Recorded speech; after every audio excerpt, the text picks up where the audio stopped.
பொங்கல் பரிசு 3000 திமுக அரசு அறிவிப்பு. ஆனால் என்ன இதுல நாம் பார்க்க வேண்டியது, சிந்திக்க வேண்டியது, எதிர்கட்சி தலைவராக ஸ்டாலின் இருக்கிற போது 5000 ரூபாய் கொடுக்க வேண்டியது தானே என்று சொல்கிறார். ஆனால் அவரே ஆட்சிக்கு வந்ததுக்கு பிறகு அவர் சொன்ன வாக்கையை காப்பாற்ற முடியாமல் 3000 வழங்கி இருக்கிறார். ஆட்சிக்கு வந்தவுடன் 2021 ஆட்சிக்கு வந்தவுடன் 2022 பொங்கல் பரிசு இல்லை.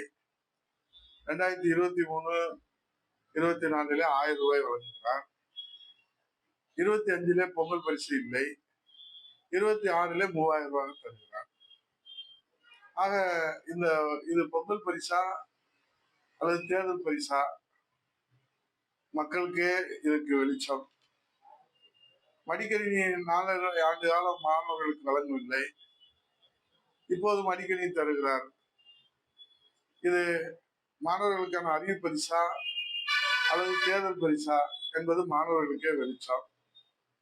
அரசு ஊழியர்களுக்கு 4 ஆண்டு காலம் கொடுத்த வாக்குறுதிகளிலே பழைய ஓய்வூதிய திட்டம் இல்லை.